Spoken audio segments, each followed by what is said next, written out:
My friends, welcome back to the Heavenly Bread podcast. Charissa and I are excited to be here shooting an episode with you guys. It's been a long time. Since we've done this. We actually moved cities and, we're married now in case you haven't tracked with us that closely. And, we have a baby that we're expecting here in a few weeks. And so much has happened since we were doing like podcast episodes consistently. Indeed. We started doing podcasts together when we first moved to Denver. And that was 2.5 years ago. And for the first, 6 or 7 months of that, it was just a work relationship. We were friends in the same community. And close to the end of that, if you want like a little tell, when does Nathan start developing feelings for Charissa? You can tell because I shaved down to a mustache. And so that's the giveaway. And so from that point forward, you can see those episodes. Okay, Nathan's trying to pursue Charissa, but we really ended, that period and that season of podcasting where it was just kind of the beginning stages of Charissa and I starting going on dates. Yeah, going on dates. Towards the end of it. Yeah, really, it was really towards the very end of it and starting to develop romantic feelings in a relationship. And so a lot has happened. Yes. So, but we've been talking about, from that point forward, a lot. We've talked about it often. Man, we want to do another podcast season. I know. I feel like we've had so many conversations like in the car where we finish and we're like, we should have. Oh yeah, we should have had a podcast on this. Totally. And more than that, we've even mapped out several different ideas for seasons and guests and themes we want to hit on. And it always just kind of seemed like maybe there was different obstacles in the way, or maybe a lot of different transitions that prevented us from setting up. We've been through quite a bit of transition. So there's obstacles. I think there's natural transitions. There's also just the Lord has emphasized other types of content as well. We started doing e-courses and recording music and writing some books. Both of us have published, we published a handful of books in the last few months. And so, you just kind of try and do what the Lord is emphasizing. And there's only so much two people can do. And exactly. Yeah. And, we've had different members on the team and we moved cities, whatever else. All that being said, now we're here in Dallas, fresh season. We have, we're coming up on our first year.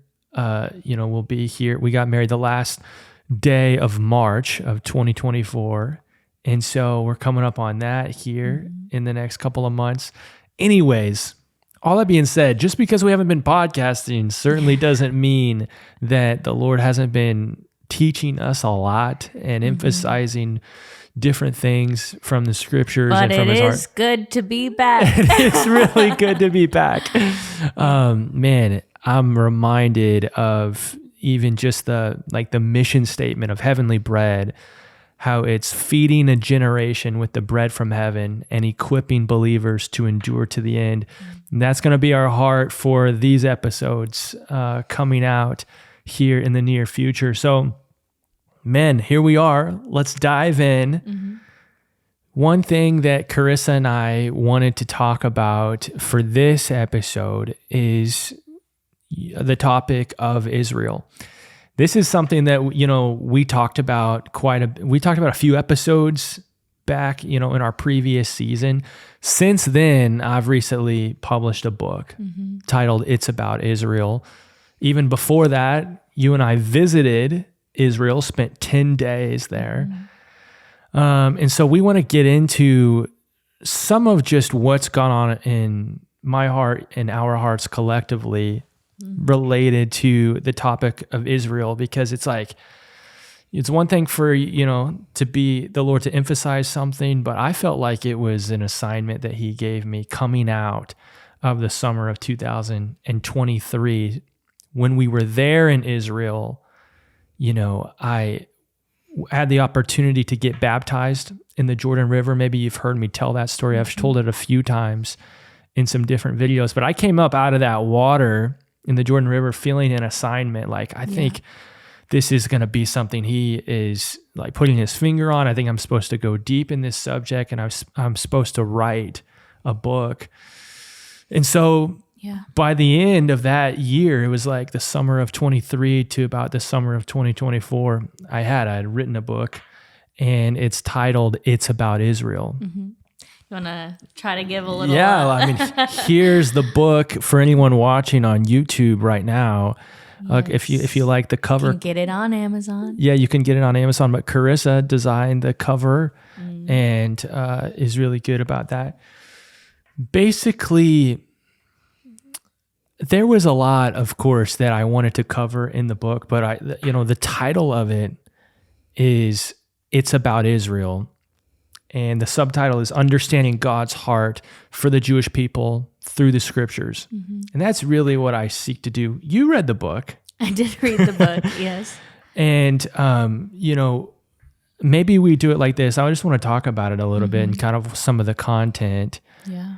What were some of your takeaways, or maybe something that stuck out to you whenever you read it? And then I want to share some of my heart just behind it.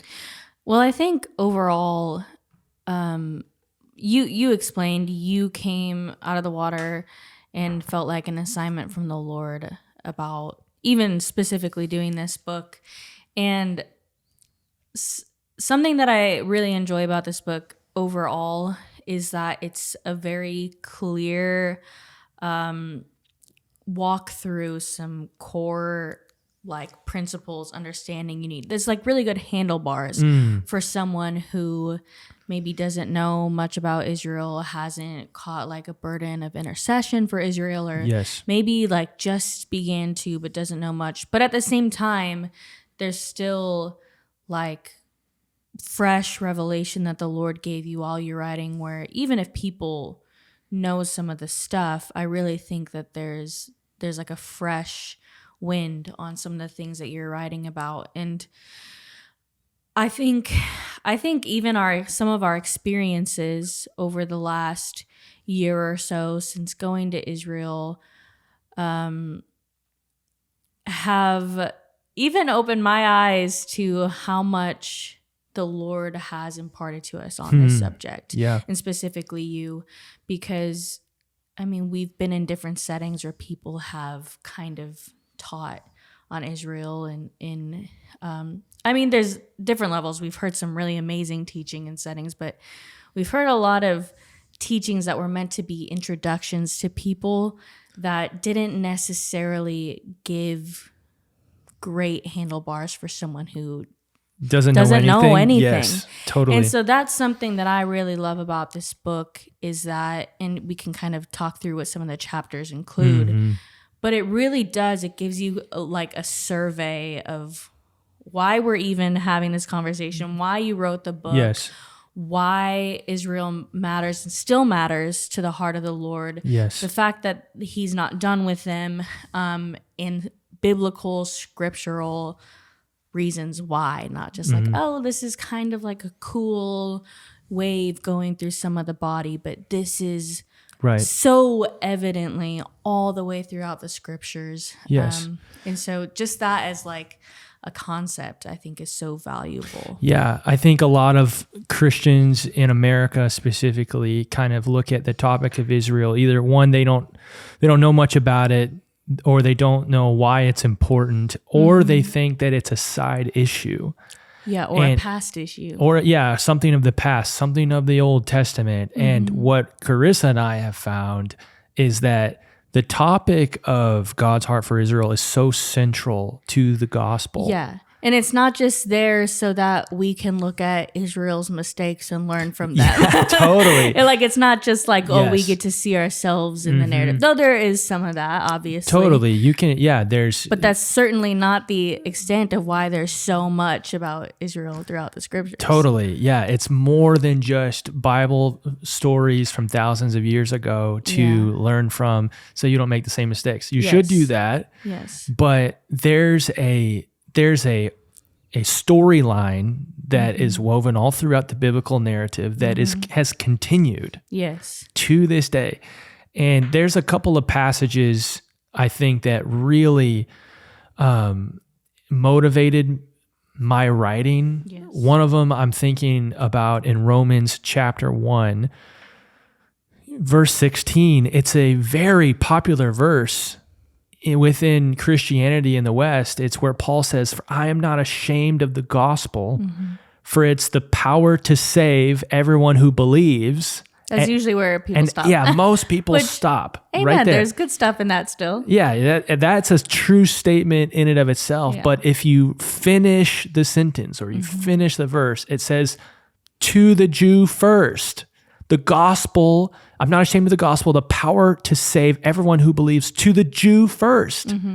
Whoa, hold on a minute. So now we're looking at, Romans 1:16, that verse is primarily about Israel. It's about the Jewish people. And so there's a lot of verses like that in the scriptures where maybe you grew up hearing them, but you didn't even realize that your pastor or you yourself were chopping parts of them.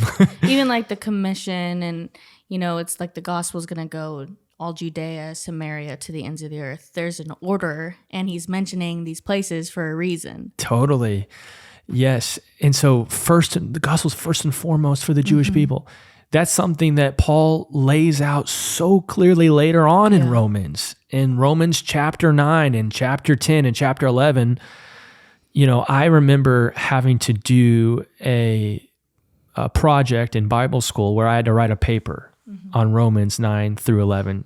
And this was my third year at Bible school, and up until that point, I had been hearing people give messages about Israel, and I had been in prayer meetings about the salvation of Israel.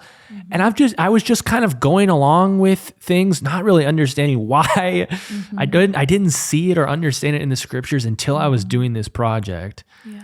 And I realized in the midst of that project, I'm reading the scriptures and I see like what Paul is saying in Romans 9, 10, and 11. He starts out Romans 9 specifically, where he starts saying, "I want to tell you the truth. I'm not lying. I'm not exaggerating in what I'm about to say." And that's odd first and foremost. You look at that, you're like, why is Paul going out of his way to say he's not going to lie about what he's going to say next? And then he starts talking about how he's in a significant amount of agonizing pain. He uses the words unceasing anguish and great sorrow has filled his heart. And you're like, whoa, Paul, why are you in such pain? What is like, what's hurting your heart so much? And he goes a step further. He goes, you know what? I would be even willing to cut myself off from Christ, meaning I would give up my own personal salvation, eternity with Jesus. And you're like, what? What are you building to? What are you about to say? And then he starts talking about, it's for the sake of my kinsmen of the flesh, my brothers. They are the Jewish people. They are the Israelites. For to them belong the promises of the word. To them belong the blessings of God. And you're like, whoa, this is what's causing you so much pain? This is what you would give up your salvation for, is the people of Israel, the Jewish people, your kinsmen of the flesh, yes. not symbolic Israel, not spiritual Israel, but the like human flesh, men and women who are Jewish. And I realized during that time, and it was like just further emphasized to me, as I'm writing a book. At the time it was personal, and then later when I'm writing the book, it was more corporate. I'm like, man, Paul felt so deeply about the salvation of the Jewish people, and yet why don't I feel so deeply about this? Or, when I'm writing the book, I'm like, man, so much of the body of Christ doesn't know, they're either ignorant or they don't care. And yet Paul's agonizing over this thing. And he begins to write, 3 of the most dense chapters, I think, in all of his writings and all of the scriptures themselves about God's redemptive plan and how, what happened to the Jews and how they're going to be brought back and saved, like at the end of the age. And so if you read those chapters for what they are, he lays it out there, but he's pulling from a storyline that is articulated throughout all the Old Testament and the entire biblical narrative, including things that haven't happened yet. Yes. There's things that the scriptures, are prophesied about in the Bible that have not happened yet related to Israel. Yes. And so in my book, it's about Israel. The reason I titled it that is because I looked at several different chapters. I chose about 8 or 10 Bible, chapters in the scriptures where I'm looking at, hey, you might have thought that Romans 1:16 was about you, or is about, I don't know, just the church or whatever. It's about Israel. You might have thought that Romans chapter 9 was, about Calvinism. It's really about Israel. You might have thought that Isaiah 61, where Jesus, reads it, in Luke chapter 4, you might have thought that it was just about the work that he was going to do, to save people in general. It's about Israel. And so I go through, 10 chapters of the scriptures and look at it that way. This was never supposed to be an all-encompassing, okay, now I've covered the entire subject of the heart of God related to Israel. No, but I wanted it to be clear biblical exegesis of these different chapters. And I think you can definitely walk away with like real biblical handlebars for the subject to begin to, go on your own, dive into the scriptures. Yeah, definitely. And I just kind of even wanted to clarify when you say like, okay, these scriptures are about Israel, it's like they're meant to be primarily first and foremost about Israel. Similar to the passage in Romans where it's first to the Jew, then to the Gentile. Totally. It's you get a good understanding of the fact that these things, and there are some things that are specifically just about ethnic Israel, but even the things that we get to share in and glean from, it's because we're grafted in. Right. And so it's first and foremost, even if they can be applied to you, first and foremost talking about Israel. And there's a fulfillment for them primarily. But yeah, I mean, I love what you're talking about, just the heart that you see Paul communicate in those passages in Romans. Yeah. And while I absolutely encourage people, go to those chapters and glean from what Paul is saying there, because it's super helpful instruction, and you walk through a lot of that in the book. But this isn't just Paul randomly had this heart. No. He is caught up in the heart of the Lord. Yes. For Israel, concerning Israel, the fact that Jesus has not abandoned them. Yes. And I think that's one of my favorite thing in a lot of these scriptures that you walk through, even is all throughout the scriptures, you see the Lord's ache and desire and bridegroom heart for specifically the people of Israel. And I mean, I don't know where you're going right now, but I'm just thinking even about the cross and the fact that Jesus laid down his life, and it's again first to the Jew, then to the Gentile. That I feel like that, as you're talking about Paul being in unceasing anguish and wishing that he could be cut off, it's the same heart that Jesus displayed on the cross of I'm willing to lay down my life and experience death for the sake of my people. And so I think it's just important to remember that this isn't some rogue Paul theology, but he's so connected to the heart of the Lord, and you can see parallels in his words to the things that the Lord has said throughout the scriptures. That idea of Paul talking about being in unceasing anguish and great sorrow for the sake of his kinsmen, that's the heart of Jesus. Yeah. That he's pulling from. This is a supernatural. And Jesus is also their kinsman. Oh yeah, of the flesh. Absolutely. Yeah. So Paul is not getting this from out of thin air. He's getting this straight from the heart of Jesus. And you see parallels to the heart of Moses. Moses carried that same heart, back in his day, whenever the Lord's like, maybe I should just wipe out all of Israel. And Moses is like, no, take me instead. Moses was willing to give up his own life for, for Israel. Paul has that, and Jesus actually did it himself. So I love what you said about how this isn't limited to Paul too. That's why I look at, in the book, I look at chapters in Isaiah. I look at chapters in Zechariah. I look at chapters in Romans. I look at different things that Jesus said himself in Matthew 23 and Matthew 24. And so there's, I didn't cover the entire Bible. That would be too big of a book. Yes.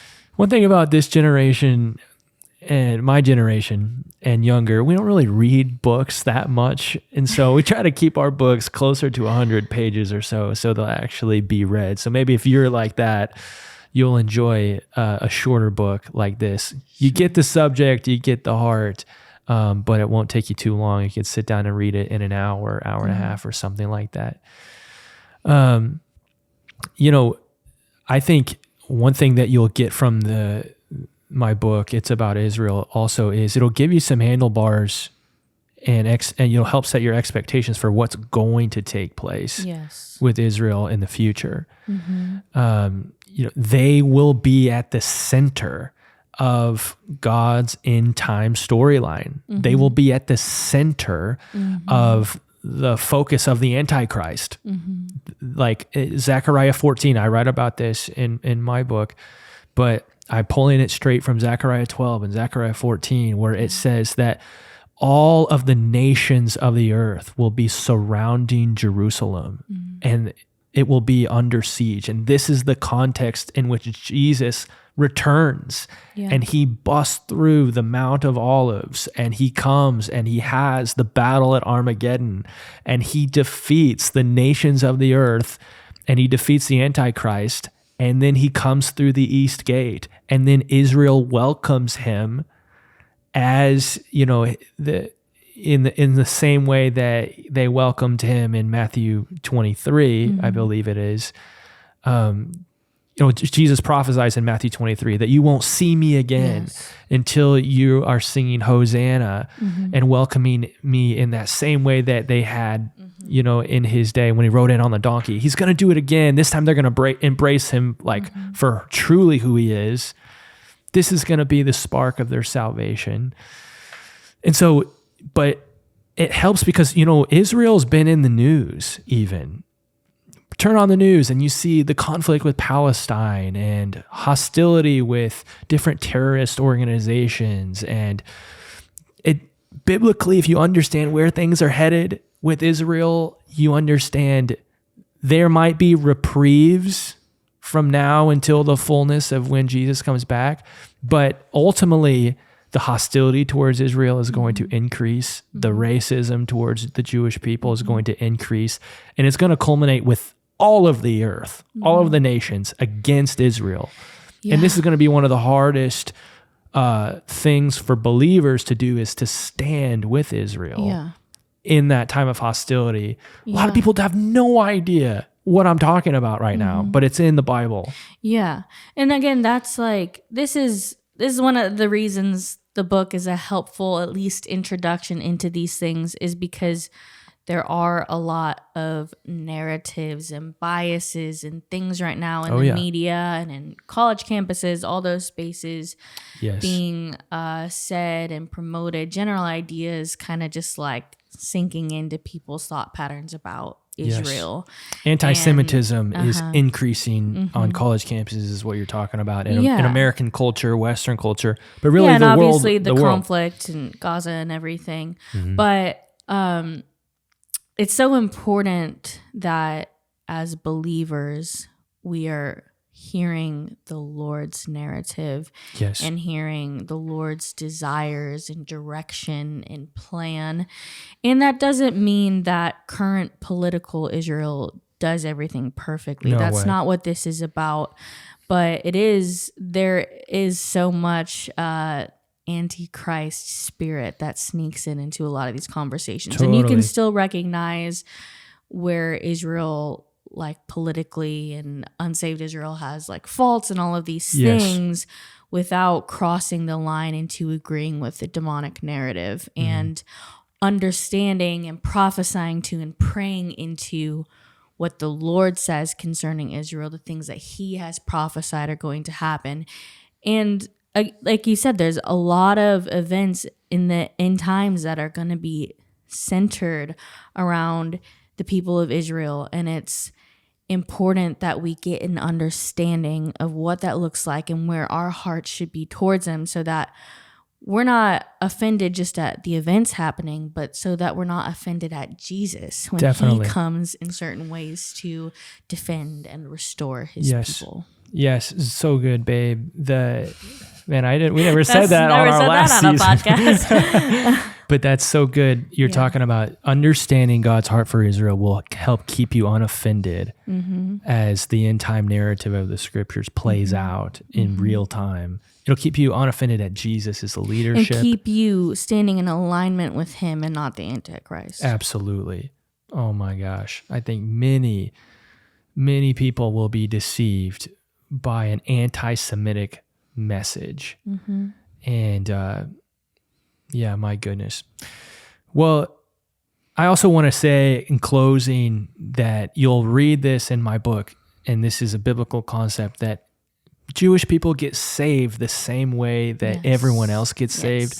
That's by surrendering their life to Jesus, submitting to his leadership, and embracing him for who he is. Repentance, being born repenting again. for their sins, being born again, like all Believing of that in applies Jesus. the same to them. Yes. That's what will happen, Yes. you know, in mass, you know, in the end time. So anyways, sometimes when people talk about Israel, they stiff arm this subject because they think people are talking about, oh, well, Israel has special rules to them where they're just They're get to saved be in. inherently because of the bloodline. And that's not true. Jesus combated that idea even to the Pharisees of his day when he says, you know, just because you're a blood descendant of Abraham doesn't mean you are a true descendant of Abraham. You got to embrace me. Yeah.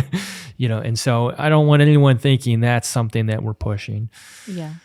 Anyways, I think we wrap up this episode this way. Guys, if you want to get a copy of my book, it's about Israel. It's on Amazon. You can order it. It'll be at your house in 2 or 3 days. It's a great tool, I think, for even beginning to walk through studies together in your communities. Totally. It leads you through scriptures to go through, all that good stuff. Yes. So get your copy today if you want to dive into this subject. Also, feel free to reach out to us in the comment section.